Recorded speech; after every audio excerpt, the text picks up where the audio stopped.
Hello everyone, welcome to the first lecture for Mr. Roten's World History class.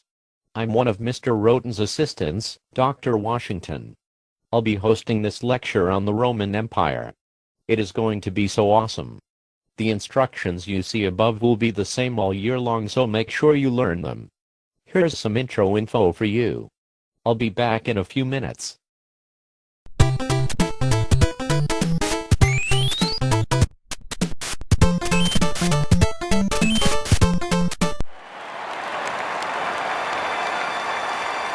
Ancient Rome. From here, an empire sent out armies which mastered the known world. A superpower unrivaled in its ingenuity and its savagery.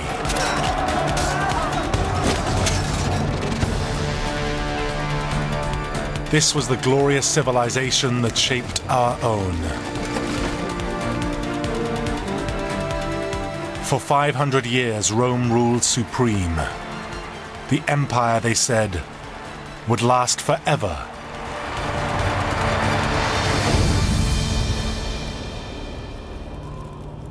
But then, it was all just ripped apart. This is the story of how Rome fell. Man, this is cool already. Mr. Roten, you rock, dude. The title for this section, as I said, is the Roman Empire. That should be written at the top of your notes. Okay, enough instructions, let's do this thing. We'll begin this lecture, and almost every lecture all year, with geography. Geography, remember, explains the physical area where the civilization was, and what the land there was like. Here's us in Southern California flying over to Europe. That is where the Roman Empire was located. This is the Roman Empire at its largest size. As you can see, it covered most of Europe, and also parts of Asia and Africa. It completely surrounded the Mediterranean Sea. This was pretty cool for Rome, since it helped make travel easier. The empire was about 2,500 miles north to south, and about 3,500 miles east to west. It was just a bit larger than the United States. Just in case you didn't write down notes on the last slide, here's the key points again. Make sure you don't miss them in the future though. You don't have to see the words to write notes. The empire began in what is today Italy, you know, that boot country in the middle. It surrounded the Mediterranean Sea, and was about 2,500 miles north to south and 3,500 east to west, a bit larger than the U.S. The capital city of Rome was pretty much right in the middle. See, you could have gotten that on your own. Next we are going to talk about Roman technology. You need to understand that technology is really anything new to them. They didn't have computers and stuff obviously, but they did advance what was available. Well, this is kind of creepy. I might have nightmares now. Thanks a lot, Mr. Roten. Whenever you see this freaky video, that means there will be a scenario coming up that you have to think about. You should play along. I mean, at least it will help get those creepy brains out of your head. Imagine the following situation. New York, 3,000 miles away from us here in California, is attacked. The president is not in nearby Washington, D.C., but instead in Riverside, giving Mr. Roten an award for being awesome. In today's world, how would the president find out about the attack, and what could he do about it? Yep, right, a phone call, or even a news report could be done almost instantly. The president could call the military, and have them send in planes within a very short time. But now imagine a similar attack in the Roman Empire 2,000 years ago. What would happen then? It would take weeks, and probably months before the emperor even know about the attack.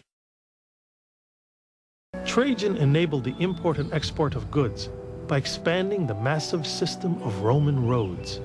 By the 4th century AD, over 53,000 miles of roads spanned the empire.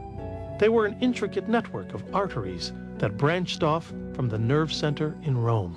Without the modern conveniences of faxes and phones, roads became an important communication link between Rome and its provinces. The Roman army has, I think, a pretty well-deserved reputation for its engineering skills, and it did indeed construct a lot of the infrastructure of the Roman Empire. Most famously, of course, it was responsible for the great network of trunk roads which span the whole of the Mediterranean basin. And these were built primarily for official purposes, for moving troops and for government intelligence services. These ancient highways were first built to help the Roman army travel to the remote reaches of the provincial frontier to battle enemies. Over time, the roads became the fastest way to transport goods, either by chariot or horseback. Eventually, this delivery system evolved into the earliest postal service.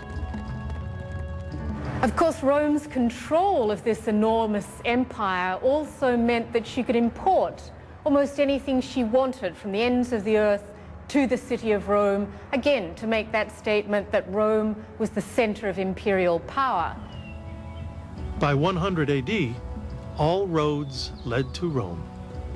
These stone freeways enabled information to flow from the capital to the empire, such as trends in architecture and city planning. Roads were not the only thing the Romans built, though. They also created these canal-like things called aqueducts that moved water into towns. They were really quite incredible.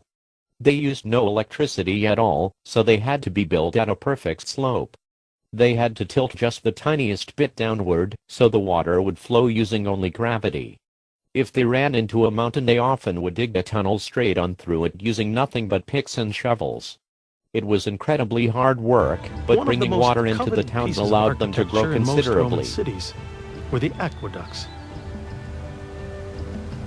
Like Rome, most provincial cities needed water, and lots of it. As a result, the Romans engineered massive aqueducts to carry water from nearby springs along a series of channels, then through lead pipes which fed the public fountains, bathhouses, and even some wealthy homes. Aqueducts work purely on the basis of gravity, and this shows you the tremendous skill in the engineering, because you have to find sufficient water supplies to feed into the given population of whatever town it is you're dealing with, but you've also got to find them from the right places such that you're essentially flowing downhill. Without water, most of this lifestyle can't function, because there are very few places which naturally have enough water to support a population of a few thousand. The Romans also created a sophisticated plumbing system. Only the rich had private latrines. Most citizens in the provinces used public lavatories, long stone benches with a series of conspicuous holes. These outdoor bathrooms also became social gatherings, where citizens gossiped with each other while tending to their own personal business. During Trajan's reign, the empire began to change. The capital of Rome was becoming less and less important. The main towns, especially the city of Rome itself, were absolutely stunning. The buildings were large, clean, and had a very unique design. We call the building styles of a culture their architecture. Here's a photograph of what one of those buildings, the Pantheon, looks like today. Remember, this building is like 1 billion years old. Okay, like 2000, but still it's really old. It is still in a pretty good shape. Those dudes were master architects. Here's what it would have looked like back then. This is downtown Rome. Not looking too good, huh? Not only is this stuff old, but Rome was invaded by a group of angry barbarians who we'll talk about later. Look at it the way it would have been back then, though. This is not some village with mud huts. This was a true, modern-looking city. Amazing. Here's another view of the same area. This was known as the Roman Forum. If you look really closely, you can see the Colosseum in the background. 2,000 years ago, it would have looked quite different. Rome was a fully built, packed city. There were apartments, temples, and shops, everything you'd expect from a modern city.